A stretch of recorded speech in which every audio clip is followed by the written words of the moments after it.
नमस्कार दोस्तों। आज हम लोग इस वीडियो में यूपी ट्रिपल एस सी पेट 2021 एग्ज़ाम का पूरा पेपर सॉल्व करेंगे जो 24 अगस्त 2021 को हुआ था। जिनका भी पेपर 15 या 16 अक्टूबर 2022 में है उनके लिए काफ़ी इंपॉर्टेंट वीडियो होने वाली है, तो लास्ट तक जरूर देखिएगा। इससे आपको पैटर्न और डिफिकल्टी लेवल सारी चीज़ें पता लगेंगी। तो हम लोग स्टार्ट करेंगे अपना सेशन और देखेंगे कि कैसे क्वेश्चन पूछे गए थे। पहला क्वेश्चन देखिए, पूछा गया था कि भारत में शासन करने वाले दिए गए शासकों का काल क्रमानुसार सही क्रम क्या है। तो देखिए, क्रम आपको सही क्रम में लगाना है। जिन्होंने पहले शासन किया है, जिन्होंने बाद में किया है, उसको सही क्रम में करना है। तो देखिए, पहले हम लोग बात करेंगे इल्तुतमिश की। इल्तुतमिश जो है गुलाम वंश के शासक थे। इनका कार्यकाल ये सबसे पहले आए थे, क्योंकि इनका कार्यकाल कब से कब तक था, 1296 से लेकर इन्होंने 1316 तक शासन किया था भारत में। उसके बाद बात करेंगे हम लोग अलाउद्दीन खिलजी की। इनके बाद अलाउद्दीन खिलजी आए थे, क्योंकि ये खिलजी वंश के संस्थापक थे। इनका कार्यकाल 1296 से लेकर 1316 तक था। और ये हम लोग एडी की बात कर रहे हैं, एडी में। अगला हम लोग देखेंगे शेरशाह सूरी को, क्योंकि शेरशाह सूरी से अकबर के पिताजी का यानी हुमायूं के युद्ध हुआ करता था। तो जाहिर सी बात है अकबर से पहले शेरशाह सूरी ने शासन किया होगा। तो इन्होंने सिर्फ 5 साल तक शासन किया था, 1540 से 1545 तक इन्होंने शासन किया था।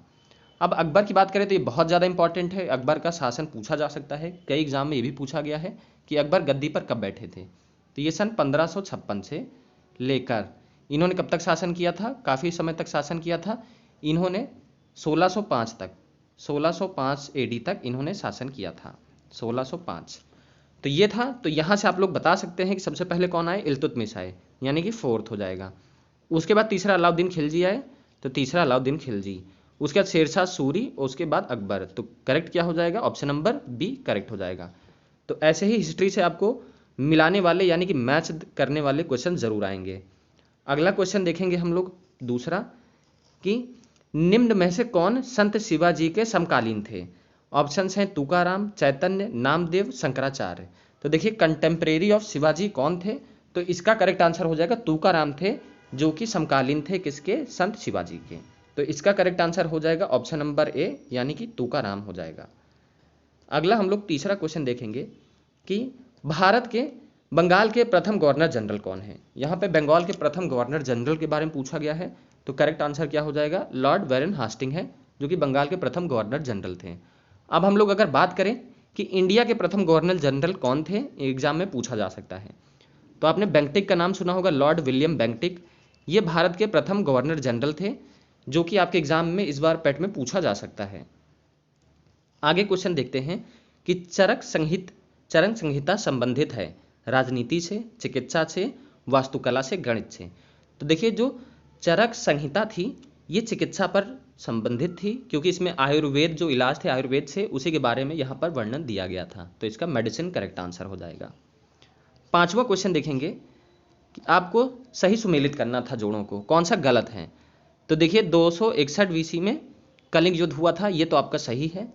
अगला आपका देखेंगे कि जो साका संत की शुरुआत हुई थी वो 78 एडी से ही हुई थी, ये भी करेक्ट है। उसके बाद 622 में मुस्लिम युग की शुरुआत हुई थी, ये भी एकदम करेक्ट है। अगला देखिए, 1709 में बोला है कि औरंगजेब की मृत्यु हुई थी। तो औरंगजेब की मृत्यु कब हुई थी, सन 1707 में, 3 मार्च सन 1707 को हुई थी औरंगजेब की मृत्यु। तो ये आपका गलत हो जाएगा, यानी कि आंसर क्या सही हो जाएगा, ऑप्शन नंबर डी सही हो जाएगा। तो ये ऐसे आपको करने हैं। आप लोग टाइम पीरियड जरूर याद रखिएगा, हिस्ट्री आप लोग जरूर पढ़ लीजिएगा। टाइम पीरियड बहुत इंपॉर्टेंट है, क्योंकि 2 सवाल आप लोग देख चुके हैं, टाइम पीरियड से पूछा गया है। अगला क्वेश्चन देखेंगे हम लोग छठा, कि इनमें से किसे भारत के ग्रैंड ओल्ड मैन के नाम से भी जाना जाता है। तो सभी को ये आंसर पता होगा, काफ़ी इजी क्वेश्चंस पूछे जाते हैं। आप लोग अगर थोड़ी भी तैयारी किए होंगे तो आप लोग अच्छा स्कोर जरूर करेंगे इस बार। तो ग्रैंड ओल्ड मैन के नाम से दादा भाई नौरोजी को जाना जाता है, ऑप्शन नंबर ए करेक्ट हो जाएगा। अगला क्वेश्चन देखेंगे, सन 1915 और सन 1916 में किसके नेतृत्व में 2 होम रूल लीग शुरू करी गई थी। तो होम रूल लीग किसके किसके द्वारा शुरू करी गई थी, एनी बेसेंट और लोकमान्य तिलक द्वारा शुरू करा गया था। तो correct answer option number A हो जाएगा। क्वेश्चंस काफ़ी इजी आते हैं, पढ़े आपको जरूर मिलेंगे, तो आप लोग अच्छे से जरूर करिएगा, थोड़ा रिवाइज करके जाइएगा। ये देखिए, मैच द फॉलोइंग बहुत सारे आते हैं। तो इसमें आप लोग देखेंगे कि निम्नलिखित का मिलान करिए। ब्रह्म समाज की स्थापना किसने करी थी, तो ब्रह्म समाज की स्थापना सभी को पता है कि राजा राम मोहन रॉय ने करी थी, तो इसका करेक्ट आंसर क्या हो जाएगा, राजा राम मोहन रॉय। उसके बाद रामकृष्ण मिशन की शुरुआत किसने करी थी, स्वामी विवेकानंद ने करी थी, ये भी सभी को पता होगा। आर्य समाज, आर्य समाज के संस्थापक कौन थे, तो दयानंद सरस्वती थे। ये सब काफ़ी इजी है क्वेश्चंस, आप लोगों ने कहीं ना कहीं किसी भी क्वेश्चंस में एग्जाम में देखा होगा। उसके बाद सत्यशोधक समाज की स्थापना ज्योतिबा फूले ने करी थी। तो करेक्ट आंसर क्या हो जाएगा, यहाँ पे हम लोग अब क्वेश्चन में देखने वाले हैं। चलिए देखिए, ब्रह्म समाज की स्थापना किसने करी थी, राजा राम मोहन। ए का 3 हो जाना चाहिए। तो यहाँ पर 3 ऑप्शन है, तो यहाँ पर आप देख सकते हैं कि ए तो नहीं होगा। अगला देखिए, रामकृष्ण मिशन, यानी बी का पहला होना चाहिए। बी का पहला है तो ये भी गलत हो गया, इन्हीं दोनों ऑप्शंस में है, बी और सी में। आर्य समाज की स्थापना, आप लोग इसको सवाल करना बहुत ईजी होता है, जिनको भी डिफिकल्ट लगता है। 2 भी चीज़ें आपको पता होंगी तो आप लोग मैच करके कुछ ना कुछ कर सकते हैं, एलिमिनेशन करके भी कर सकते हैं। आर्य समाज की स्थापना किसने करी थी, दयानंद सरस्वती ने, यानी कि सी का 2 हो जाना चाहिए। तो सी का 2 हो गया, और लास्ट में सत्यशोधक समाज की ज्योतिबा फूले, यानी कि 5 होना चाहिए। तो करेक्ट आंसर क्या हो जाएगा, ऑप्शन नंबर सी हो जाएगा। ये कुछ क्वेश्चंस थे। आगे देखते हैं हम लोग, करो या मरो का नारा किसने दिया था। तो ये सभी को पता होगा, महात्मा गांधी जी ने करो या मरो का नारा दिया था। हम लोग अब 10वां सवाल देखेंगे। 10वां सवाल है कि जब सुभाष चंद्र बोस ने भारत राष्ट्रीय कांग्रेस के अध्यक्ष पद से इस्तीफा दिया था, तब इस पद का प्रस्ताव किसे दिया गया था। तो देखिए, जब सुभाष चंद्र बोस जी ने इस्तीफा दे दिया था, ये जीत गए थे इलेक्शन में, कांग्रेस के जब इलेक्शन हुए थे, इसमें इन्होंने गांधी जी के कहने पर इन्होंने अपना त्याग पत्र दे दिया था। फिर कौन बना था प्रेसिडेंट इंडियन नेशनल कांग्रेस का, डॉक्टर राजेंद्र प्रसाद जी बने थे। अगला क्वेश्चन देखेंगे कि सलाल बिजली परियोजना किस नदी पर है। तो सलाल आपको पता होना चाहिए कि चेनाब पर है। आप लोग डैम से और रिवर से क्वेश्चन जरूर करके जाइएगा, क्योंकि आपको क्वेश्चन जरूर देखने को मिलेंगे, नदियों से और आपका डैम से और नेशनल पार्क फेस्टिवल।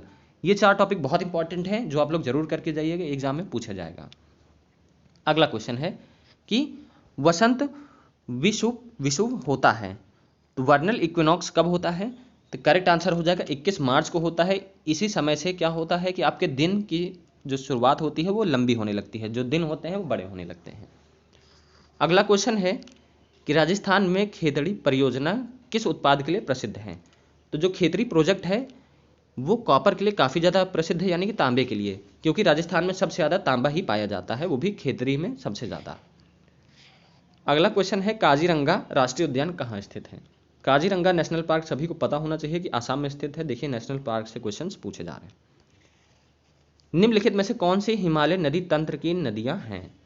अब हिमालय नदियों की तंत्र कौन कौन सी हैं, यहाँ पर आप लोग इजीली बता सकते हैं, क्योंकि कावेरी है, ये साउथ में ही बहती है, गोदावरी भी, ये पेनिनसुलर नदियां हैं। बची कौन सी, गंगा और ब्रह्मपुत्र, यही दोनों हिमालय से निकलती हैं। तो करेक्ट आंसर हो जाएगा 2 और 3, यानी ऑप्शन नंबर बी करेक्ट हो जाएगा। तो क्वेश्चंस काफ़ी सिंपल पूछे जाते हैं, आप लोग इजीली बना सकते हैं। बैंक रेट क्या होता है। देखिए, बैंक रेट क्या होता है, जिस पे जो सेंट्रल बैंक होता है दूसरे बैंकों को वो चार्ज करता है, वही क्या होता है, बैंक रेट होता है। तो correct answer option number D हो जाएगा। इकोनॉमिक्स के आपको 2 सवाल जरूर देखने को मिलेंगे एग्जाम में, ये आप दूसरा सवाल यहाँ पर देखने वाले हैं।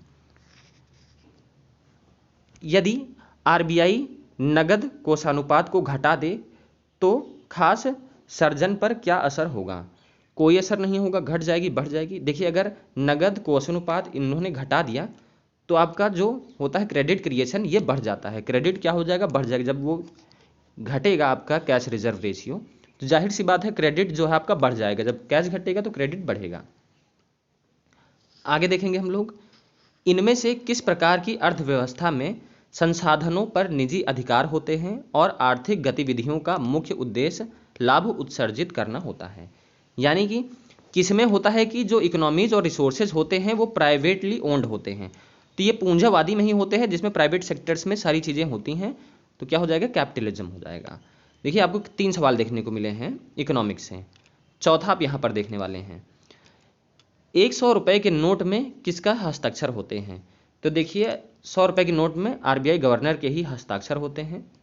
तो करेक्ट आंसर ए हो जाएगा। अगला क्वेश्चन है फैमा का। फैमा का फुल फॉर्म क्या होता है। तो देखिए, फैमा का फुल फॉर्म होता है फॉरेन एक्सचेंज मैनेजमेंट एक्ट हो जाएगा। अगला क्वेश्चन देखेंगे, भारत के संविधान में जन स्वास्थ्य एवं सुरक्षिता किसमें शामिल होती है।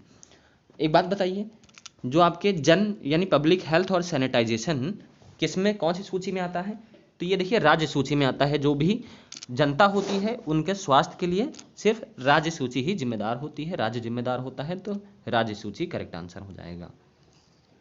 अब देखिए भारत में पंचायती राज व्यवस्था इसके अंतर्गत रखी गई है। तो पंचायती राज व्यवस्था राजनीति के निर्देशक तत्व में रखी गई है, ये चीज सभी को पता होगी। 23वां सवाल देखेंगे हम लोग यहाँ पर। आर्टिकल से देखिए लगातार क्वेश्चंस पूछे जा रहे हैं, तो आप लोग आर्टिकल जरूर रट लीजिएगा। आपको 2 से 3 सवाल जरूर देखने को मिलेंगे अनुच्छेद से। देखिए right to education is fundamental right which is related to. देखिए शिक्षा का अधिकार एक मौलिक कर्तव्य है जो किससे संबंधित है। शिक्षा का अधिकार सबको पता है, अनुच्छेद 21A में दिया गया है। अगला देखिए दिया है निम्न में से किसने संविधान सभा में उद्देश्य प्रस्ताव रखा था, यानी ऑब्जेक्टिव रेजोल्यूशन किसने पारित किया था, तो पंडित जवाहरलाल नेहरू जी हैं जिन्होंने ऑब्जेक्टिव रेजोल्यूशन पास किया था। अगला फिर से देखिए आपसे पूछा है कि भारतीय संविधान में किस अनुच्छेद में अल्पसंख्यकों के हित निहित हैं, यानी कि which article is related to interest of minorities. तो अल्पसंख्यक के हित के लिए अनुच्छेद 29 जो है उत्तरदायित्व है। ठोस चालक में धारावाहक होते हैं। देखिए कोई भी कंडक्टर होता है, जैसे कि ये आप कंडक्टर हैं, इनमें जो फ्री इलेक्ट्रॉन्स होते हैं जो मूव कर सकते हैं, जब ये मूव करेंगे तभी तो बिजली एक दूसरे को देंगे, तभी इलेक्ट्रॉन्स फ्लो होगा, करंट फ्लो होगा। तो उत्तरदायित्व कौन होते हैं, फ्री इलेक्ट्रॉन्स होते हैं। नेक्स्ट क्वेश्चन देखते हैं कि प्रकाश वर्ष किसके मापन की इकाई है। जो आपका प्रकाश वर्ष होता है ये आपका डिस्टेंस होता है, जो लाइट जो आपकी बिजली होती है, जो प्रकाश होता है ये आपका एक साल में दूरी तय करती है, उसी को लाइट ईयर कहते हैं, दूरी मापने की एक इकाई है। ब्लीचिंग पाउडर का रासायनिक नाम क्या है। अब आप रासायनिक नाम से केमिस्ट्री से मान लीजिए कि आपको एक सवाल जरूर देखने को मिलेगा, तो आप लोग सारे केमिकल कंपाउंड नेम रट डालिए। तो देखिए ब्लीचिंग पाउडर कैल्शियम ऑक्सीक्लोराइड यानी CaOCl2 के नाम से भी जाना जाता है। तो baking soda, calcium soda, caustic soda, ये सारी चीज़ें आप लोग याद कर लीजिएगा, कुछ ही हैं जो केमिकल कंपाउंड्स हैं, याद कर लीजिएगा। 18 कैरेट सोने में खरे सोने की प्रतिशत क्या होती है। देखिए 75% होती है, 25% इसमें इम्प्योरिटीज मिलाई जाती हैं। संतरा में कौन से विटामिन पाए जाते हैं, तो विटामिन C पाया जाता है, ये चीज़ सभी को पता होगी। अब हम लोग मैथ्स के क्वेश्चन देखेंगे, यहाँ से मैथ्स के क्वेश्चन स्टार्ट हैं। 31वां क्वेश्चन हम लोग देखेंगे। आपको ये दिया है, आपको क्वेश्चन मार्क की वैल्यू निकालनी है। इसको करने के लिए आप लोग क्या करेंगे, पहले तो एक शॉर्ट ट्रिक बताएंगे हम आपको, सीधा सीधा देख लीजिएगा। अंडर रूट है तो यहाँ पर कोई ना कोई परफेक्ट स्क्वायर होना चाहिए इस जगह, तभी तो ये होल नंबर बन के आएगा, नहीं तो पॉइंट में आएगा। और यहाँ पर देखिए कोई भी परफेक्ट स्क्वायर नहीं, 16 होता तब हम लोग को सॉल्व करना पड़ता, लेकिन यहाँ पर 18 है, किसी का परफेक्ट स्क्वायर नहीं है। 14 है, ये भी किसी का नहीं है। 212 भी नहीं, 324 18 का है। तो आप सीधा सीधा यहाँ से ये कर सकते थे। अगर आपको सॉल्व करना है तो यहाँ से आप लोग देख लीजिए, सॉल्व करेंगे तो हम क्या मान लेते हैं, एक्स स्क्वायर मान लेते हैं क्वेश्चन मार्क की वैल्यू, क्योंकि अंडर रूट हटाएंगे तो एक्स के फॉर्म में आ जाएगा। अब हम अंडर रूट यहाँ पर लगा देते हैं, 72 और 56 है। यहाँ पर अब अंडर रूट हटाएंगे तो एक्स आ जाएगा, और ये 14 का होता है स्क्वायर रूट, तो ये 14 आ जाएगा, और यहाँ पर 72 है, 56 है। यहाँ से आप काटेंगे तो ये 4 से जाएगा, यहाँ से 4 से काटेंगे ये 18 आ जाएगा। एक्स की वैल्यू 18 आ गई, लेकिन हमने एक्स स्क्वायर रखा था, तो एक्स स्क्वायर की 18 का स्क्वायर होता है 324। करेक्ट आंसर क्या हो जाएगा, 324 हो जाएगा। तो सिंपली ऐसे ही सॉल्व करने हैं, ये सिंप्लीफिकेशन का सवाल है। अगला क्वेश्चन आपको हम दिखा देते हैं, पूछा था ये चीज़ सिंप्लीफिकेशन का। देखिए एक और सवाल है, ये आपको कुछ वैल्यू दी हैं, तो यहाँ पर आप देखिए कि 885 कितनी बार है, 3 बार है। तो यहाँ पर आप मुझे बता सकते हैं कि इसको हम a³ लिख सकते हैं, a³, और प्लस यहाँ पर क्या लिख सकते हैं, b³, क्योंकि 115 को हम b मान लेते हैं। तो ये a³ प्लस b³ बन गया। नीचे देखिए आप 2 बार ये है, 2 बार ये है, तो ये किसका फॉर्मूला बन रहा है, a² प्लस b² और माइनस ab का बन रहा है। अगर हम इसको खोल देंगे तो आप मुझे बताइए इसका फॉर्मूला क्या हो जाएगा, a प्लस b ब्रैकेट में, और बचेगा क्या, यही चीज़ बचेगी आपकी, a³ प्लस b³ का फॉर्मूला आपको पता होना चाहिए। तो a² plus b² minus ab बचेगा, तो उससे ये कट जाएगा, बचेगा क्या, a प्लस b ही आपका बच जाएगा। a प्लस b मतलब कि 885 प्लस 115 कितना हो जाएगा, 885 और प्लस 115 कितना हो जाएगा, आपका 1000 हो जाएगा। जोड़ के देख लीजिए, सिंपल सा क्वेश्चन है, डायरेक्टली आपको ऐड कर देना है। अगला क्वेश्चन आप लोग देखिए 33rd, यहाँ पर है, इसको आपको सॉल्व करना है। तो इसको सॉल्व करने का बहुत ही ईजी मेथड है। क्या करेंगे आप लोग, जो नीचे वाली वैल्यू होती है साइन चेंज करके ऊपर नीचे मल्टीप्लाई कर देते हैं। तो जैसे कि ये वैल्यूज़ हैं, एक सेकेंड, थोड़ा सा इसके लिए स्पेस चाहिए, तो हम लोग इसको जूम कर लेते हैं, जगह बना लेते हैं। यहाँ देखिए, इसको सॉल्व करना है तो कॉन्जुगेट से मल्टीप्लाई कर देंगे, साइन चेंज करके इसका हम लोग ऊपर नीचे मल्टीप्लाई कर देंगे। ऐसे सवाल दिखें आपको, सिर्फ साइन चेंज करके आप ऊपर नीचे गुणा कर दीजिएगा। माइनस से कर दिया। अब ये बताइए a माइनस बी और a माइनस बी, यानी कि a माइनस बी का होल स्क्वायर का फॉर्मूला बन गया, यानी कि √5 √3 का होल स्क्वायर का फॉर्मूला बन गया है। नीचे a square minus B square का फॉर्मूला बन गया है, यानी √5 होल स्क्वायर और माइनस √3 होल स्क्वायर का फॉर्मूला ये बन गया है। तो यहाँ पर हम लोग देख लेंगे, इसको हम इरेज कर देते हैं। यहाँ पर हम लोग देखेंगे कि a स्क्वायर का फॉर्मूला बनेगा यहाँ 5, यहाँ पर ऐड करेंगे 3, माइनस का 2 √15, क्योंकि 3 5 जा 15 हो जाएगा। नीचे क्या बचेगा, 5 माइनस 3, यहाँ पर 2 बचेगा, 5 3 8, यानी कि यहाँ पर क्या बचा,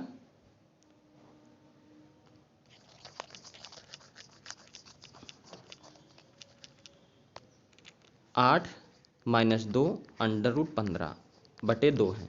2 से काट दीजिए, जो चौको 8 और 2 से ये काट देंगे तो क्या आ जाएगा, 4 माइनस √15। तो करेक्ट आंसर आपको ऑप्शन नंबर बी दिख रहा होगा। ये सिंपल सा क्वेश्चन है, आप लोग अगर प्रैक्टिस करेंगे तो आप लोग देख के ही आंसर बता सकते हैं। ये सवाल बहुत ईजी होते हैं। यहाँ पर देखिए, ये क्वेश्चन आपसे पूछा गया है कि टीवी सेट का मूल्य 30% घटाने पर उसकी बिक्री 20% बढ़ जाती है, तो दुकानदार की आय पर क्या प्रभाव पड़ेगा। देखिए, आपको एक फॉर्मूला पता होगा घटने बढ़ाने वाला, तो आप इसको ऐसे भी कर सकते हैं। 2 मेथड बताएंगे, दोनों इजी हैं। घट रहा है तो एक फॉर्मूला होता है a plus B plus a into B upon 100, ये वाला फॉर्मूला होता है, तो इसी में हम लोग रखेंगे। घट रहा है तो माइनस साइन लगा देंगे 30, और बढ़ रही है तो प्लस का 20 लगा देंगे, फिर माइनस है माइनस 30 गुणे 20 बटे 100 है, बटे 100 है। ये जीरो यहाँ से कटा, ये जीरो कट गया, तो ये क्या बचेगा, -10, -30 में 20 जोड़ेंगे -10 बचेगा, और 3 दूनी 6 हो जाएगा, -6, तो टोटल -16 आ गया, और माइनस का साइन है यानी घटेगी, तो 16% घटेगी। ये तो एक मेथड हो गया। दूसरा मेथड आपको हम बताना चाहेंगे, वो भी सिंपल सा है। एक टीवी सेट का मूल्य हम मान लेते हैं कि 100 रुपये है। एक टीवी सेट का मूल्य हमने मान लिया 100 रुपये है, ये प्राइस हम मान लेते हैं 100 रुपये है। अब घट के कितनी हो गई है, अब 30 घट गई है, तो यानी कि 70 हो गया है। पहले बिक्री कितनी होती थी, यानी सेल लिख देते हैं, सेल कितनी थी 100 मान लेते हैं। अब सेल कितनी हो गई है, 120 हो गई, क्योंकि 20% बढ़ गई है। तो हमको अगर प्राइस निकालना है तो हम लोग जो प्राइस होता है सेल से गुणा कर देंगे, तभी हमको नेट प्राइस मिलता है। तो गुणा करिए तो कितना आ जाएगा, ये 10,000 आ गया। इसको गुणा करेंगे तो 8400 आ गया। अब आप लोग घटा लीजिए तो क्या आ जाएगा, 1600 आ जाएगा। कितना इसको घाटा हो रहा है, पहले ये 10,000 सेल होती थी, अब इसकी 8400 सेल होती है। तो कितना कम सेल हो गई है, 1600 सेल कम हो गई है। पहले 10,000 थी, अब 8400 है। और परसेंटेज निकालना होगा तो इसे हम मल्टीप्लाई कर देंगे, ये जीरो कट जाएंगे, बचेगा कितना, 16%। अब घट रही है, देखिए यहाँ पर 16%, ये हो जाएगा। ऐसे आप लोग अटेम्प्ट करेंगे एग्जाम में। अगला देखिए क्वेश्चन है, ये औसत का क्वेश्चन है। 4 खिलाड़ी की औसत उम्र कितनी है, 18.5 है। अगर कोच की उम्र भी शामिल कर लीजिए तो औसत 20% बढ़ जाती है। यहाँ पर आप मुझे बता दीजिए, 4 खिलाड़ियाँ हैं, उनके औसत उम्र कितनी है, 18.5 है। तो आप मुझे ये बता सकते हैं, एक सेकेंड,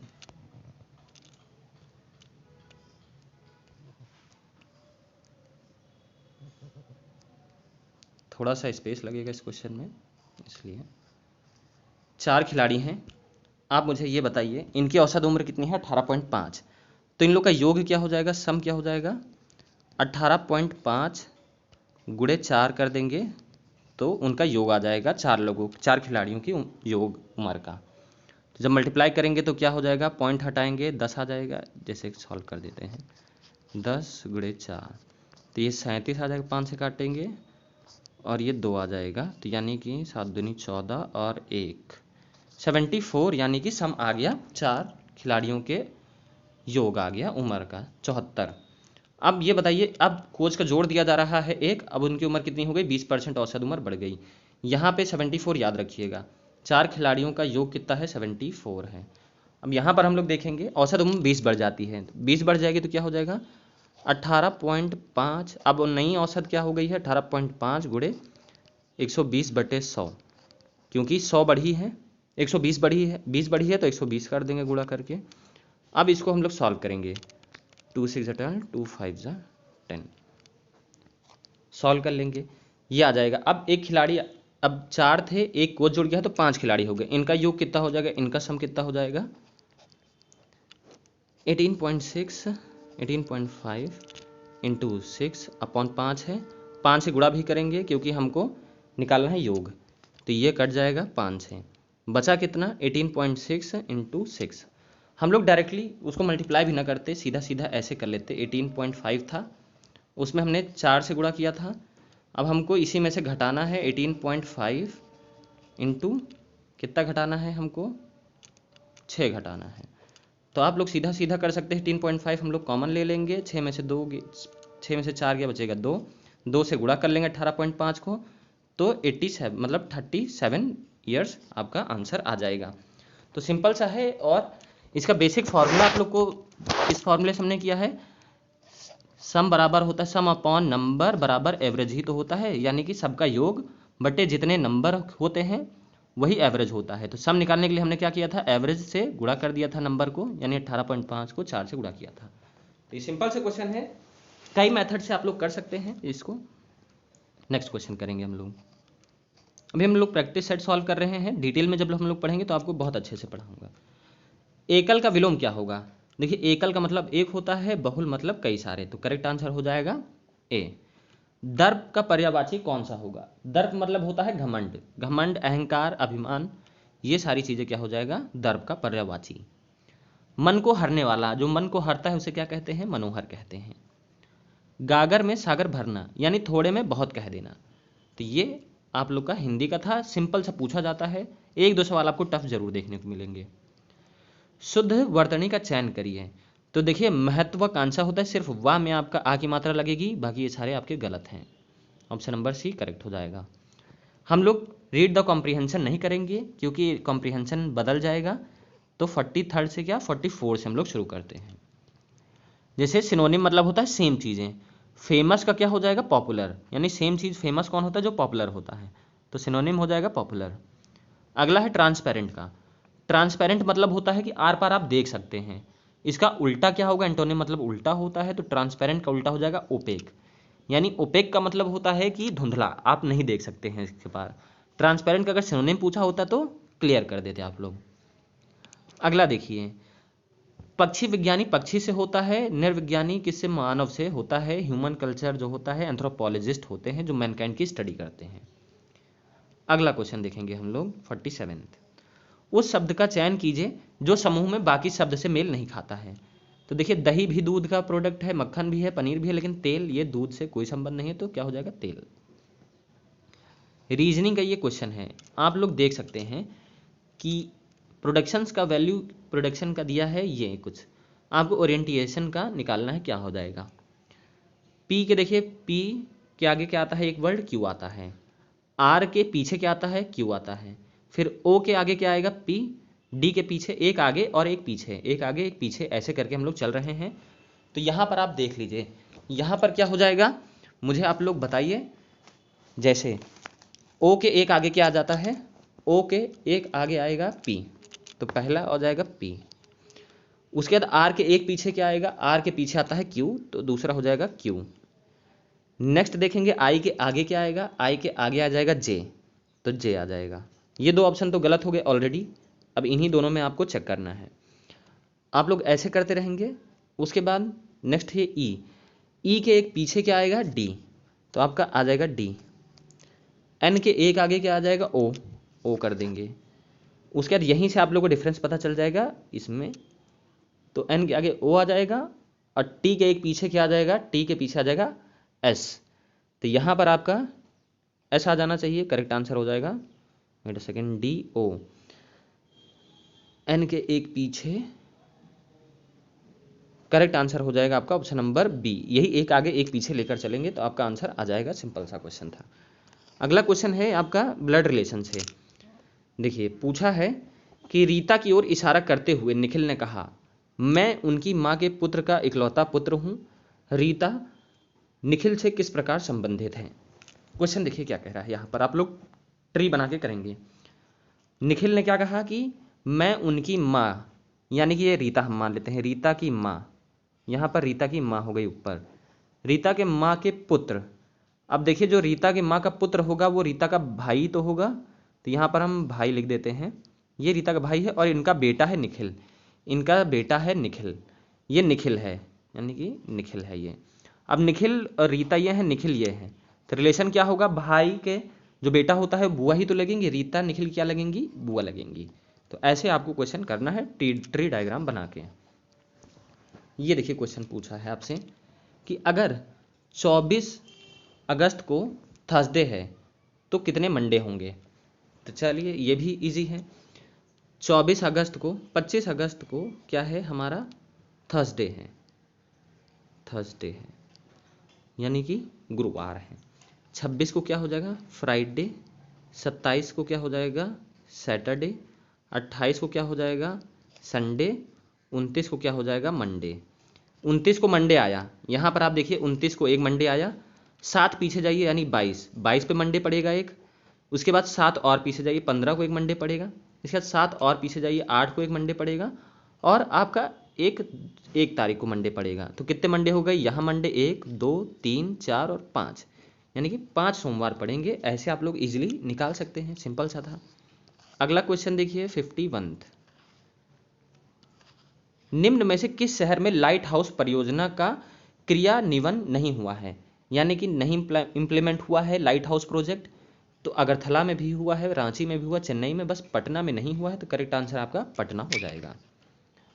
अगला है कि कौन सी भारतीय दूरसंचार कंपनी विश्व की 5वीं सबसे मजबूत ब्रांड बन गई है? तो वो रिलायंस जियो है, ये चीज सभी को पता होगी। अगला क्वेश्चन है बोल्ड, यानी bamboo oasis on lands in drought परियोजना किस राज्य में शुरू करी गई है? ये राजस्थान के राज्य में शुरू करी गई है। करेक्ट आंसर हो जाएगा राजस्थान। नेक्स्ट क्वेश्चन 54 देखने वाले हम लोग। संयुक्त राष्ट्र की वैक्सीन कोवैक्स योजना के अंतर्गत कोविड-19 की मुफ्त वैक्सीन पाने वाला पहला देश कौन सा है? वो घना है। 55 क्वेश्चन देखेंगे कि अंतरिक्ष में जाने वाली भारतीय मूल की दूसरी अमेरिका महिला अंतरिक्ष यात्री कौन है? तो श्रेया बादला हैं, ये दूसरी इंडियन बॉर्न अमेरिकन हैं जो कि स्पेस में गई हैं। पहली कौन थी? कल्पना चावला थी। उस भारतीय पहलवान का नाम क्या है जिसे हाल ही में डोपिंग के लिए 2 साल का प्रतिबंध लगाया गया है? तो सुमित मलिक के ऊपर 2 साल का प्रतिबंध लगाया गया है। और आप लोग ये कमेंट, हम लोग करंट अफेयर्स के सेक्शन में चल रहे हैं, ऐसे क्वेश्चंस करंट अफेयर्स में पूछे जाते हैं आपके। अगला क्वेश्चन है, भारत का वह कौन सा प्रथम राज्य है जहां एंड टू एंड कैबिनेट प्रणाली लागू करी गई थी? तो देखिए हिमाचल प्रदेश की सरकार थी जहां पर end to end cabinet system implement किया गया था। ये सारे करंट के क्वेश्चन हैं, आप लोग करंट के 5 क्वेश्चन जरूर पढ़ के जाइएगा। 5 क्वेश्चन आपके क्वेश्चन एग्जाम में पूछे जाएंगे। जैसे ये देखिए, ये भी आपका करंट का क्वेश्चन है। यहाँ पर आप देख सकते हैं, किस भारतीय मंत्रालय द्वारा हाल ही में 2019-20 के लिए UDIE शुरू किया गया है? तो देखिए UDISC किसने लॉन्च किया, किस मिनिस्ट्री में? तो मिनिस्ट्री ऑफ एजुकेशन ने लॉन्च किया है। तो ऐसे क्वेश्चंस आप लोग करंट के देख सकते हैं, पूछा जा रहा है। थोड़े से ये सारे क्वेश्चंस टफ है, मान सकते हैं, ज़्यादा टफ भी नहीं है, आप लोग कर सकते हैं। अगर पढ़ेंगे तो ये चीज़ें आपको जरूर देखने को मिलेंगी। जैसे अभी हाल ही में वीवो स्मार्टफोन का ब्रांड एम्बेसडर बनाया गया था, वो किसे बनाया गया है? तो ब्रांड एम्बेसडर बनाया गया है विराट कोहली को। नियुक्तियों से देखिए क्वेश्चन पूछा जाएगा, तो आप लोग नियुक्तियों से जरूर करिएगा। एक आपकी योजना से क्वेश्चन आएगा, स्टेट की जो योजनाएं हैं ये जरूर पढ़ लीजिएगा, ऐसे क्वेश्चन आपसे जरूर पूछे जाएंगे। अगला क्वेश्चन है कि आर्टिफिशियल इंटेलिजेंस जो सुपेस है ये किस कोर्ट में लागू किया गया है? तो ये सुप्रीम कोर्ट में यानी सर्वोच्च न्यायालय में लागू किया गया है सुपेस। कितने भारतीय राज्य नेपाल से सीमा साझा करते हैं? आप मुझे ये बताइए कितने सीमा साझा करते हैं नेपाल से, इसका आंसर भी आप लोग बताएंगे। तो देखिएगा इस 5 राज्यों से सीमा साझा करता है भारत के राज्य जो हैं कौन कौन से हैं वो भी हम आपको बताएंगे। जैसे पहला आपका उत्तराखंड है, उत्तराखंड एक हो गया, एक राज्य उत्तराखंड है। दूसरा बिहार, तीसरा हो जाएगा यूपी, सिक्किम, और एक है आपका जो वेस्ट बंगाल है, ये भी नेपाल से सीमा साझा करता है। ये बहुत बच्चे इसमें कंफ्यूज रहते हैं। तो ये कुल 5 राज्य हैं जो आपके नेपाल से सीमा साझा करते हैं। देखिए पूछा गया था कोस्टा रिका का कैपिटल क्या है, तो ये सैन जोस है जो कोस्टा रिका का कैपिटल है। देखिए कैपिटल से भी क्वेश्चन, कैपिटल और करेंसी से एक क्वेश्चन पूछा जा सकता है। नेक्स्ट क्वेश्चन, केंद्रीय प्रदेश लक्षद्वीप की आधिकारिक भाषा निम्नलिखित में से क्या है, तो मलयालम है।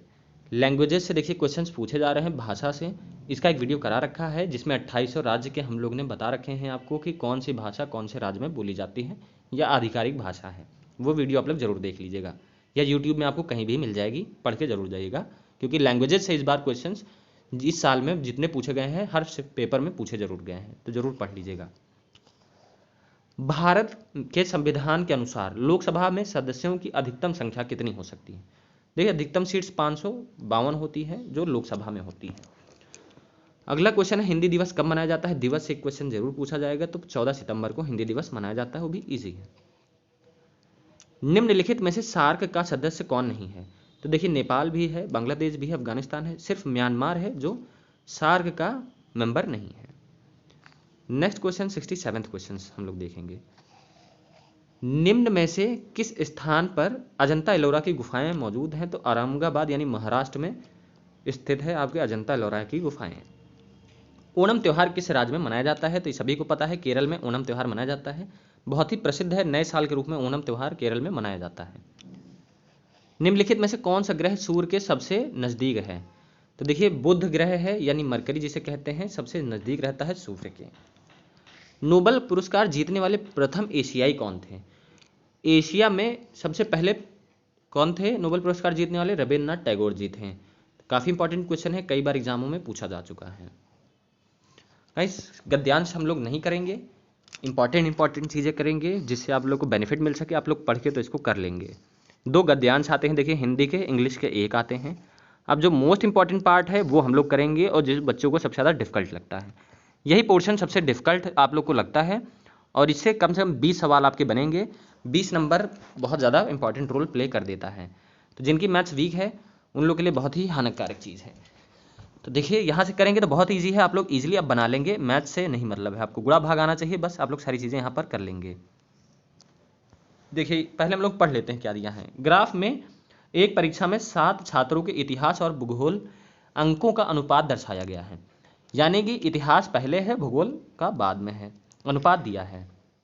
अब देखिए क्वेश्चन करेंगे हम लोग, कितने छात्रों ने भूगोल की अपेक्षा में इतिहास में सबसे ज़्यादा अंक अर्जित किया है।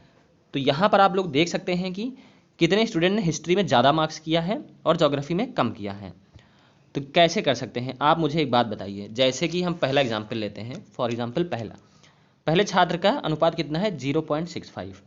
अब मुझे आप ये बताइए 0.65 आप जब लिखेंगे इसको डेसिमल फॉर्म में, फ्रैक्शन फॉर्म में, तो क्या होगा 65/100, यानी कि हिस्ट्री में इसके कितने नंबर हैं 65 है, ज्योग्राफी में 100 है, तो किस में ज़्यादा है, हिस्ट्री में ज़्यादा है।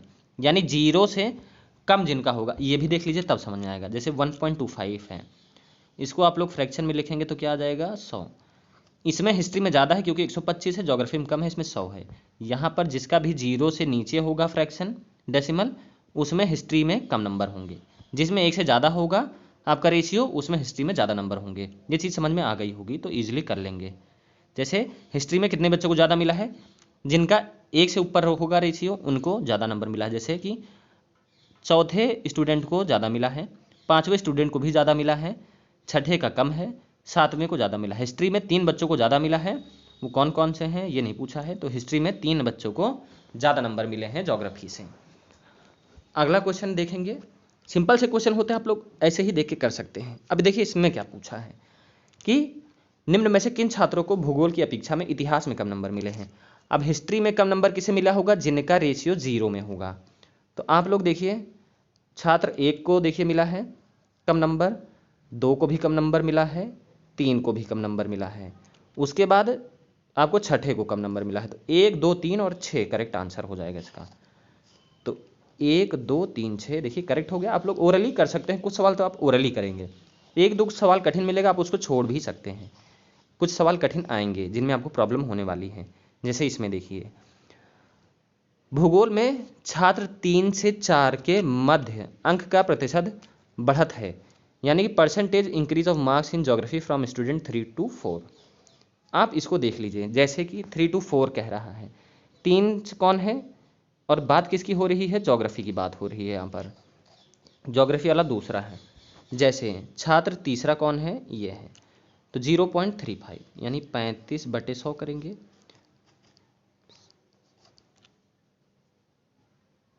तो ये क्या हो जाएगा, 7 और ये 20 हो जाएगा। ये चीज़ आपको समझ में आई। यानी कि हिस्ट्री में 7 है, ज्योग्राफी में कितना है, 20 नंबर है।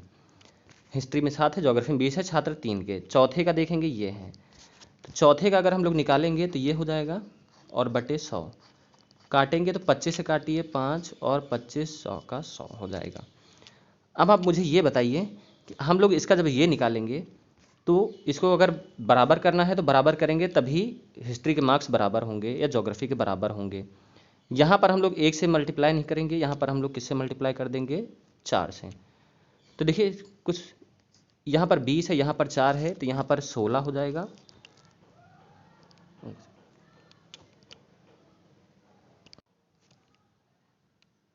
तो गाइस देखिए, यहाँ पर ज्योग्राफी में ये है तीसरे स्टूडेंट को, चौथे को 125/100 है। लेकिन यहाँ बताइए एग्जैक्ट वैल्यू पता है आपको? यहाँ तो अनुपात में चीज़ें दे रखी गई हैं, लेकिन एग्जैक्ट वैल्यू आपको नहीं पता है, तो आप परसेंटेज कैसे निकाल सकते हैं? तो यहाँ पर आप देख सकते हैं कि क्या आंसर हो जाएगा, इनसफिशिएंट डाटा हो जाएगा। अगला क्वेश्चन देखेंगे हम लोग 84th का, difference of maximum ratio and minimum ratio of history and geography, यानी कि इतिहास और भूगोल के अधिकतम अनुपात और न्यूनतम अनुपात का अंतर। अधिकतम अनुपात कितना है, यहाँ पर देखिए 1/55 है अधिकतम, न्यूनतम कितना है 0.35 है। तो सिंपली आप निकाल लीजिए, 1.55 को आप किससे घटा देंगे, 0.35 से। तो क्या आ जाएगा, यहाँ पर 0 आ जाएगा, यहाँ पर 2 आ जाएगा और यहाँ पर 1 पॉइंट। तो करेक्ट आंसर क्या हो जाएगा, 1.20। देखिए कितने सिंपल क्वेश्चन हैं जो आपसे पूछे जा रहे हैं। जैसे आप यहाँ पर देखिए दिया है, छात्र 85th क्वेश्चन देख रहे हैं हम लोग, छात्र 4 ने भूगोल में 60 अंक मिले हैं, उसके इतिहास में अंक हैं। अब यहाँ पर देखिए चीज़ें यहाँ पर दे रखी हैं, जैसे ये दिया होता 60 अंक मिले हैं तो आप लोग वहाँ पर निकाल सकते थे, जो इनसफिशिएंट डाटा वाला मैंने बताया है। यहाँ पर दिया है तो यहाँ आप निकाल सकते हैं ज्योग्राफी में कितने मार्क्स हैं, वहाँ पर हम मार्क्स नहीं निकाल सकते थे क्योंकि अनुपात में चीज़ें दी हैं। यहाँ पर निकाल सकते हैं। जैसे छात्र 4 है, चौथा छात्र है ये, इसका अनुपात कितना है, एक सेकेंड, 125/100 है। ये हिस्ट्री में है, ये आपका ज्योग्राफी में है। आप इसको काट भी सकते हैं, नहीं काट सकते नहीं काटिए, 25 से भाग देंगे, 5 और 4 है, इसको हम x में लिख सकते हैं। यहाँ पर आपको किसका इतिहास के अंक दे रखे हैं, उसके इतिहास में यानी कि हिस्ट्री में। तो 5x की वैल्यू आपको कितनी दे रखी है, एक सेकेंड, आपको ज्योग्राफी में दे रखा है, तो यानी ज्योग्राफी नीचे वाला है। 4x की वैल्यू दे रखी है, 4x की वैल्यू आपको कितनी दे रखी है, 4x की 60 दे रखी है। x की वैल्यू कितनी आ गई आपकी, 15 आ गई। आपको 5x की वैल्यू निकालनी है तो हिस्ट्री के मार्क्स आ जाएंगे। 5x की वैल्यू कितनी हो जाएगी, 5 को 15 से गुणा करेंगे तो 75 आंसर आ जाएगा। देखिए सिंपल से क्वेश्चन है। अगला हम लोग देखेंगे 86th क्वेश्चन यहाँ से। अब ये देखिए, इसमें दिया है, ये आपको दिया है कि प्रोडक्शन हो रहा है मीट्रिक टन में, 2013 से 14 में इतना टन प्रोडक्शन हुआ है, 2014-15 में इतना हुआ है। अब आपको क्वेश्चन में बताना है क्या, देखिए, कच्चे ऊन के उत्पादन में उच्चतम वृद्धि का वर्ष क्या था। सबसे ज़्यादा ऊन किस में हुआ है उत्पाद, सबसे ज़्यादा देखिए, सबसे ज़्यादा 76 टन का बताइए उत्पादन हुआ है कौन से, 2017 से 18 में। सीधा सीधा आप बता सकते हैं, सिंपल सा क्वेश्चन है। अगला क्वेश्चन देखिए 87th में, पहले 4 वर्षों में उत्पाद की तुलना में अंतिम 4 वर्ष में कच्चे ऊन का उत्पाद कितना प्रतिशत बढ़ गया है, ये आपको बताना है। देखिए लास्ट के और पहले के, अब लास्ट के आप लोग जोड़ लीजिए, जैसे आपको लास्ट के जोड़ना है, आखिरी के आप जोड़िए, जैसे कि ये हो गया 73, 68, 58, 76, ये 4 हो गए, इनको जोड़िए लास्ट 4। 73 को आप जोड़ेंगे 68 में तो क्या हो जाएगा, 8 3 11 और 1 14 यानी कि 141। अब आप इसमें 58 जोड़ लीजिए, इसमें 58 जोड़ लेंगे तो क्या आ जाएगा 9 और 9 199। 199 में आप 76 ऐड करेंगे, 199 में 76 ऐड करेंगे तो क्या हो जाएगा, यहाँ पर 5 आ जाएगा, यहाँ पर 17 275 यहाँ पर आ गया आखिरी के 4 महीनों का। तो यहाँ पर आप याद रखिएगा लास्ट के कितना है 275, ठीक है। यहाँ पर आप पहले 4 महीनों का ऐड कर लीजिए, 56 प्लस 51 ऐड करेंगे तो यहाँ पर 7 हो जाएगा, 107 आ गया है। 53 ऐड कर दीजिए, 107 में 53 ऐड करेंगे तो कितना आ जाएगा 0 है। स्पेस की थोड़ा सा कमी है इसलिए थोड़ा प्रॉब्लम हो रही है। 160 में आपको 65 ऐड करना है तो 225 आ जाएगा। तो यहाँ पर पहले का कितना है, पहले 4 वर्षों का 225 है, आखिरी का लास्ट ईयर का कितना है 275 है। ये चीज़ें आपको याद हो गई होंगी, निकाल आप जोड़ तो लेंगे ही। अब आपको पूछा है कि कितना अधिक है, तो देखिए 275 में आप बढ़ा दी 225 घटा दीजिए, कितना अधिक है, तो ये 0 और ये 50 अधिक है। आपको किसके कंपैरिजन में निकालना है, आप ऐसे भी निकाल सकते हैं। देखिए लास्ट 4 ईयर के कितना है 275, क्वेश्चन के अनुसार करिए, जैसे 275 है, ये 275 लिख लिया, 275 बराबर कितना इंक्रीज हुआ है, इंक्रीज बाय कितने परसेंट इंक्रीज हुआ है, x% इंक्रीज हुआ है मान लेते हैं पहले 4 वर्ष की तुलना में 225। अरे देखिए यहाँ पर 275 निकाला था, 50 माइनस किए 50 हो गया, किसकी तुलना में, पहले की तुलना में करना है, 225 गुणा 100। आप इसको सॉल्व करेंगे तो आपका आंसर बहुत इजीली आ जाएगा। 50 से 5 से काट दीजिए और 5 से काट दीजिए, आपका 25 आ गया। ये 87 का आपका आंसर क्या आ जाएगा, ऑप्शन नंबर बी यानी 22.4। देखिए कैसे करेंगे, थोड़ा सा एडिशन में लगता है मिस्टेक हो गई है, इसको ऐड कर लीजिएगा। देखिए मैं आपको बता देता हूँ, थोड़ा सा एडिशन में गलती हो गई। यहाँ आप चारों का ऐड करेंगे, उसके बाद इन चारों को ऐड करेंगे, उसके बाद इन दोनों का डिफरेंस निकाल लेंगे। जब डिफरेंस निकाल लेंगे तो जो वैल्यू आएगी उसको आप पहले के कंपैरिजन में डिवाइड करके, परसेंटेज तो आप निकाल ही लेते हैं, परसेंटेज निकाल लेंगे। हम और आगे लगाएंगे क्योंकि थोड़ा सा एडिशन में गलती हो गई, लेट भी हो रहा है। यहाँ पर आप देखिए the average production during 8th year was. अब आपको मैक्सिमम प्रोडक्शन निकालना है आखिरी में। अब ये बताइए मैक्सिमम प्रोडक्शन कैसे निकलेगा, अभी मैंने ऐड किया था, यहाँ पर चीज़ें लिखिए शुरू से ऐड करेंगे तो चीज़ें क्लियर हो जाएंगी, एडिशन में कहाँ गलती हुई थी। औसत निकालना है आपको, सबको ऐड करके आप 8 से भाग दे देंगे क्योंकि 8 साल हैं, आपका औसत निकल आएगा। अब सबको ऐड करिए, यहाँ पर हम लोग ऐड करने वाले हैं ठीक से। 50 आप डायरेक्टली ऐड करिए, यहाँ पर आप देख सकते हैं ऐड करने का ईजी मेथड बताएंगे। 50 50 100 और 150, यहाँ पर ये 150 हो गया, 150 में और 10 आ गया क्योंकि 6 और 3 9 1 10, 150 यानी 160 आ गया। इन 3 की वैल्यू कितनी आ गई, 160 आ गई। अब आप यहाँ से देख लीजिए कि इसको जोड़ लीजिए, 225 आ गया, 65 जोड़ेंगे 160 में 225 आ गया। देखिए वो 125 तो 4 का हम लोग ने निकाला था, वो सही था। अब लास्ट का देख लेते हैं, यहीं ऐड करके क्वेश्चन भी यहीं पर लगा लिया जाएगा। देखिए 70 70 जोड़ लीजिए, कितना हो जाएगा 140 और 6 3 9 हो जाएगा तो 149 आ गया। अब यहाँ पर आप ऐड कर लीजिए, 8 8 16 हो गया, 16 को अलग कर दीजिए। अब यहाँ पर 60 और 50 को जोड़ लेंगे 110 यानी कि 126।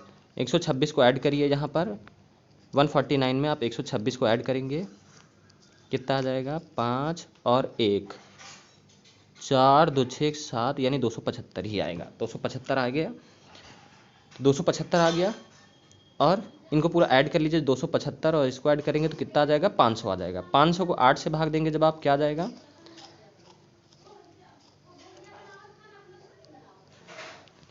275 और 225 को ऐड करिए, 0 0 ये आप 8 से भाग दे दीजिए, कितना आ जाएगा आपका, 8 से भाग देंगे तो 125/2 यानी कि 2 6 18 62.5 आंसर आ जाएगा। तो करेक्ट आंसर हो जाएगा ये। सिंपल से क्वेश्चन है। अब यहाँ पर आप देख लीजिए जो हम लोग ने निकाला था, यहाँ पर ये निकाल लेंगे। During last 4 year the production of was increased by, कितने परसेंट इंक्रीज हुआ है। तो देखिए पिछले 4 वर्ष के अनुसार कितना इंक्रीज हुआ है, 50 इंक्रीज हुआ है। पिछले हम लोगों को कितने वर्ष के निकालना है, आखिरी के। यहाँ से आप भाग देंगे, अब आपका आंसर आ जाएगा। अब यहाँ से आप लोग भाग दे दीजिए, 10 पचाहम 25 और पचाहम 25 हो जाएगा। 5 को भाग देंगे, 5 2 10, 200/11। ये थोड़ा सा फंस रहा है क्वेश्चन, इसको आप लोग आंसर बताइएगा निकाल के। वैसे ऐसा ही होगा, आप लोग निकाल के इसका आंसर निकाल लेंगे, सिंपल सा क्वेश्चन है।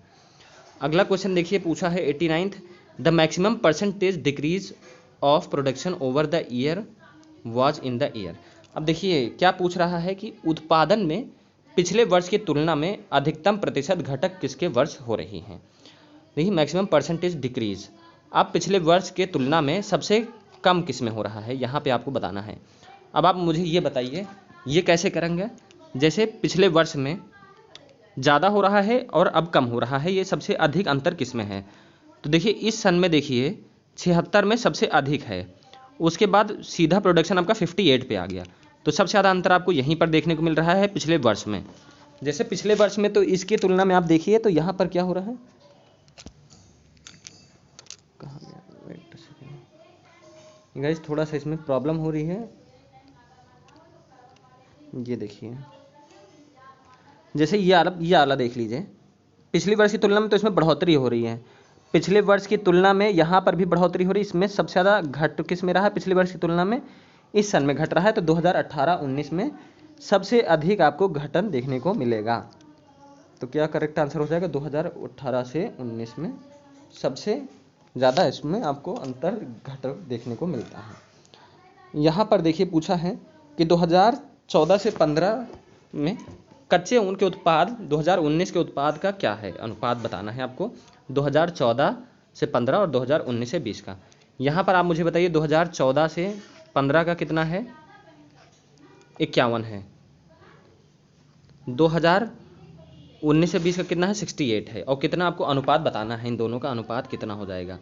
तो अनुपात आप बता सकते हैं, 17 से भाग देंगे 3 और 17 58, 17 चौके ये हो जाएगा। तो 3:4 आंसर इजीली आ जाएगा आपका। तो कितना आ जाएगा, 3:4। ऑप्शन नंबर डी करेक्ट हो जाएगा। अब हम लोग 91 क्वेश्चन देखेंगे। इस क्वेश्चन में बच्चों को काफ़ी ज़्यादा प्रॉब्लम हुई थी, बहुत बच्चे बता रहे थे टफ पेपर था, ये क्वेश्चन काफ़ी डिफिकल्ट था, बहुत टाइम लगा। तो देखिए इसको भी हम लोग सॉल्व करेंगे। दिया है कि क्वेश्चन पढ़ लेते हैं। कमीशन दिया है 5 सेल्समैन की, साल दिए हैं और आपको क्वेश्चन निकालना है। किस वर्ष में सेल्समैन सी द्वारा अर्जित कमीशन पिछले वर्ष की तुलना में अधिकतम वृद्धि दर्शाता है। दिया है कि in which year commission earned by salesman C showed highest increase than preceding year. अब पिछले साल के वर्ष में सी में आपको बताना है कि सबसे ज़्यादा अधिक वृद्धि किस में हुई है। अब जैसे हम यहाँ पर देखते हैं, पहले सी 26,200 कमा रहा था, अब कितना हो गया 27,800। तो यहाँ पर अंतर आपको कितने देखने को मिला, लगभग 1600 का अंतर देखने को मिल रहा है। आप लोग देख लीजिए यहाँ पर 1600 का। यहाँ पर आप देखेंगे 2700 और 2800 में कितना अंतर है। तो यहाँ अगर 27,800 में आप 1600 ऐड कर देंगे तो ये आपका लगभग 29 हो जाएगा। तो सबसे ज़्यादा अभी तक तो इसमें देखने को मिल रहा है 1600 का अंतर लगभग। यहाँ पर आप देखिए 1600 का अंतर देखने को मिल रहा है, 1600 इसमें ऐड कर दीजिए तो ये आपका 2900 से अधिक चला जाएगा। तो सबसे ज़्यादा अभी तक 1600 ही है। यहाँ पर 300 का ही अंतर है और यहाँ पर 600 का ही है। तो सबसे ज़्यादा अधिक अंतर किस में देखने को मिला है, कौन सा ईयर है, 2016 में। तो इसका करेक्ट आंसर क्या हो जाएगा, 2016 हो जाएगा। देखिए सिंपल सा क्वेश्चन है, बस आपको समझना आना चाहिए क्वेश्चन को पढ़ना। अगला क्वेश्चन है कि वर्ष 2018 में बी का कमीशन पांचों सेल्समैन के उसी वर्ष के कुल कमीशन का कितना प्रतिशत है। ये भी देखिए सिंपल सा क्वेश्चन है। आपको बी का कमीशन 2018 में कितना है ये बताइए। बी का कमीशन 2018 में है 2800, ये देखिए 2800 है। कुल कितना है, 1,46,960। तो आप क्या करेंगे, आपको यही निकालना ही है कि सेल्समैन बी का उस वर्ष के कितना लगभग है प्रतिशत में निकालना है। आप 28,000 बटे कितना कर देंगे, 1,46,960। परसेंटेज निकालना है तो 100 से गुणा कर दीजिए। ये काट लेंगे, ये काट देंगे, ये काट देंगे और ये काट देंगे। अब आपको आंसर बताना है, एक सेकेंड गाइस, इसको काटेंगे तो क्या आंसर आ जाएगा। यहाँ पर हम लोग जब डिवाइड करेंगे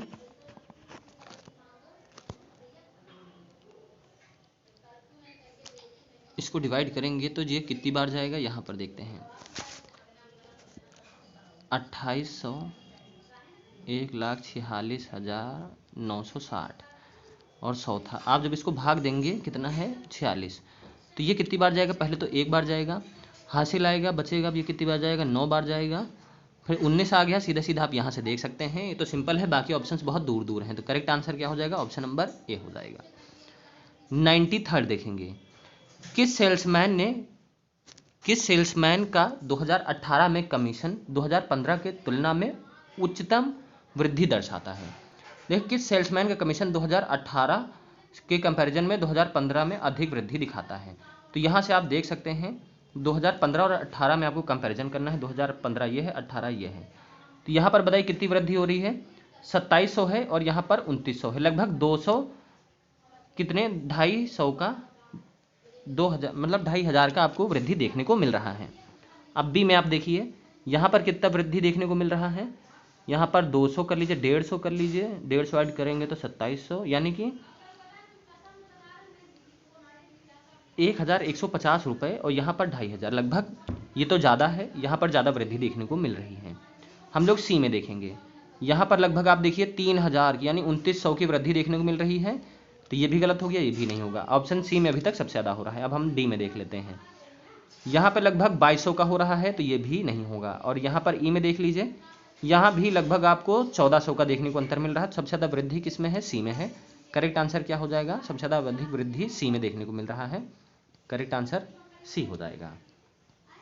94 देखेंगे, अगला क्वेश्चन है कि निम्न में से किस वर्ष में किसी भी सेल्समैन द्वारा अर्जित उच्चतम और न्यूनतम कमीशन का अंतर अधिकतम किसमें है।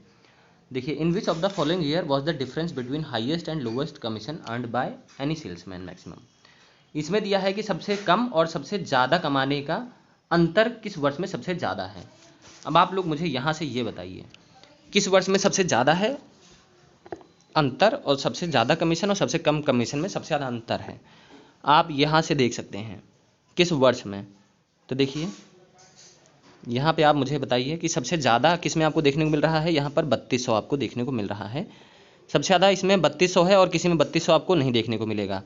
सबसे अधिकतम 3200 है और सबसे ज़्यादा आपको देखने को मिलेगा अंतर, देखिए डी में ही 2700 और 3200 में कितना अंतर आ रहा है, और बाकी देखिए आपको सबसे ज़्यादा अंतर देखने को नहीं मिलेगा। तो करेक्ट आंसर क्या हो जाएगा, 2020 करेक्ट आंसर हो जाएगा, जिसमें सबसे ज़्यादा अंतर देखने को मिल रहा है। तो ये देखिए करेक्ट आंसर हो जाएगा ऑप्शन नंबर डी।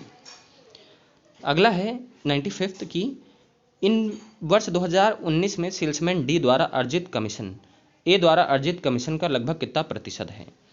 यहाँ से आप देख सकते हैं कि पूछा है आपसे कि 2019 में सेल्समैन डी द्वारा कितना कमीशन अर्न किया गया है।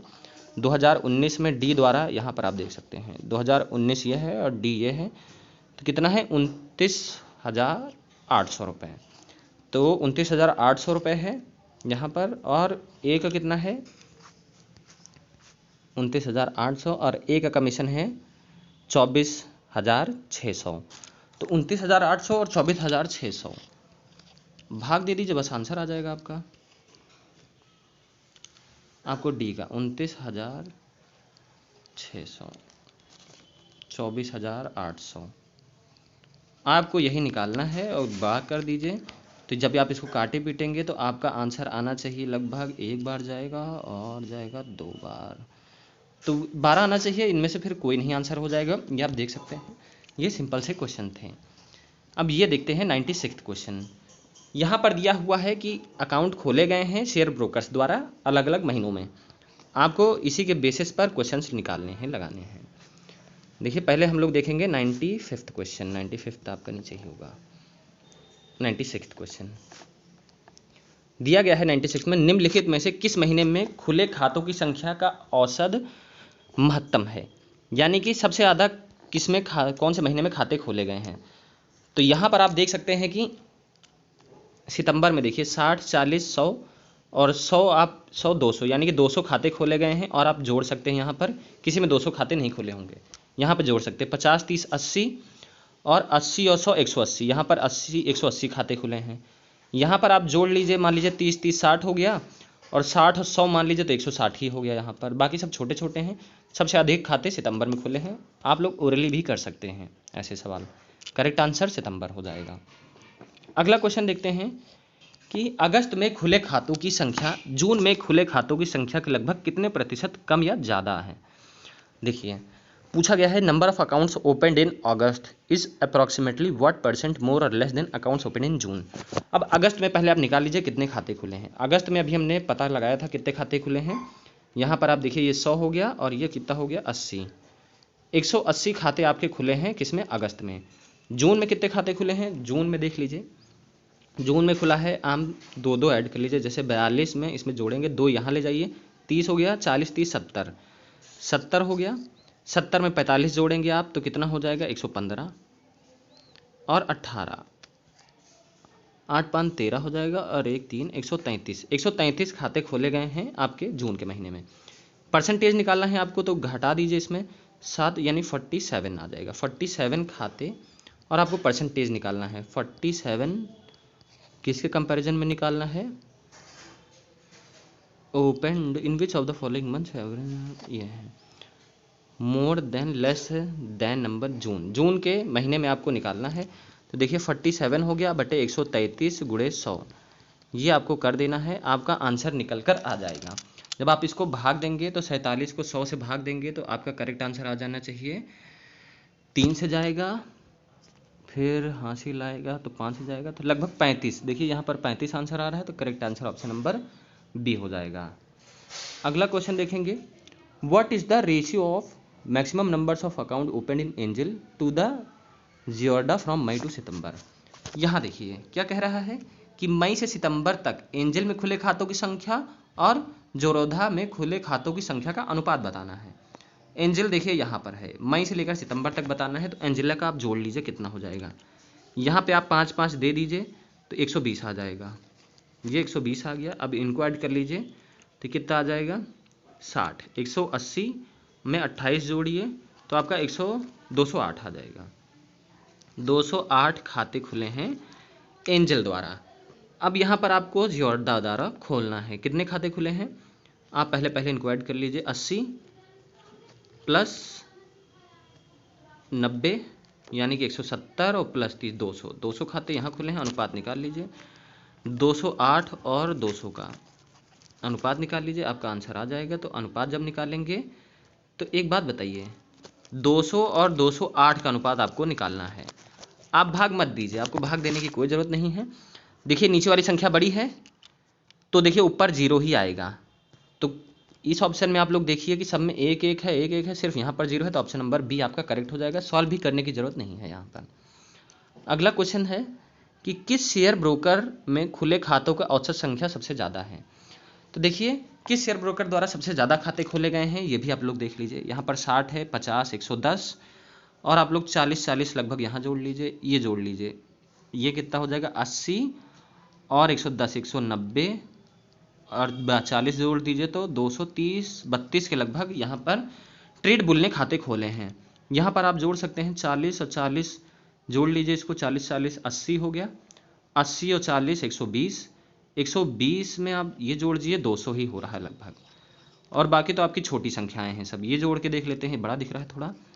तो ये हो जाएगा 120 और 120 और ये हो जाएगा 60 180 और ये 202 पे कुछ अटक गया है आके। तो सबसे ज़्यादा ट्रेड बुल ने सबसे ज़्यादा अकाउंट खोले हैं। तो करेक्ट आंसर क्या हो जाएगा ट्रेड बुल। अब यहाँ पर देखेंगे हम लोग, ट्रेड बुल में खुले खातों की संख्या का औसत शेरखान के खुले खातों की संख्या के औसत का लगभग कितना प्रतिशत कम या ज़्यादा है। ट्रेड बुल ने कितने खाते खोले थे, अभी हमने जोड़ा था, देखिए भूल गया मैं, 110 232 है शायद, 232 अभी हम लोग ने जोड़ा था। अब यहाँ पर देखेंगे उसके बाद है शेरखान में। शेरखान में देखिए कितने खाते खुले हैं, यहाँ पर जोड़ लीजिए आप 30 और ये 75 हो गया, इन दोनों को जोड़ लीजिए आप, दो इधर दे दीजिए तो ये 50 हो गया, तो ये 5 125 में हमें 22 जोड़ना है, 22 जोड़ दीजिए तो ये 7 हो गया, ये 4 147 हो गया, 147 हो गया। कितना कम ज़्यादा है आप इसको घटा दीजिए, व्हाट परसेंट मोर और लेस, तो आप इसको घटा दीजिए, 232 में 147 घटाएंगे तो कितना आ जाएगा 5, और यहाँ पर 12 में 4 या 8, 85। 85 को जब आप भाग देंगे किसे, शेरखान वाले से यानी कि 147 से, और गुणा 100 कर देंगे, आपका आंसर आ जाएगा। तो जब आप इसको काटेंगे तो आपका आंसर क्या आ जाना चाहिए, आपका आंसर 5 आ जाएगा, और किससे जाएगा, हासिल आएगा 25 और 235, तो ये 7 बार जाएगा, तो 57 आ जाएगा। तो करेक्ट आंसर आपका ऑप्शन नंबर ए आ जाना चाहिए। गुणा भाग आप लोग वहाँ पर कर लेंगे, बहुत टाइम रहता है, सफिशिएंट टाइम रहता है। तो ये प्रीवियस ईयर पेपर था। कुछ क्वेश्चंस आपको, एक सवाल जो इस टाइप के क्वेश्चंस आते हैं बार ग्राफ ये इनमें, तो एक क्वेश्चन आपको टफ देखने को मिलेगा, बाकी 4 क्वेश्चन बहुत ईजी होते हैं, इजीली कर सकते हैं। एक क्वेश्चन आपको टफ लगे तो आप उसको छोड़ भी सकते हैं, बाकी टाइम बहुत रहता है, आप लोग इजीली बना सकते हैं सवाल। तो गाइज अगर सेशन अच्छा लगा हो तो चैनल को लाइक सब्सक्राइब जरूर कर लीजिएगा। एक अगला शिफ्ट है वो भी हम लोग सॉल्व कराएंगे आपको, तो कंप्लीट आपकी पूरी रिवीजन हो जाएगी और आपको बहुत ही ज़्यादा बेनिफिट मिलेगा इस सेशन से। वीडियो अच्छा लगा हो तो चैनल को लाइक सब्सक्राइब जरूर कर लीजिएगा।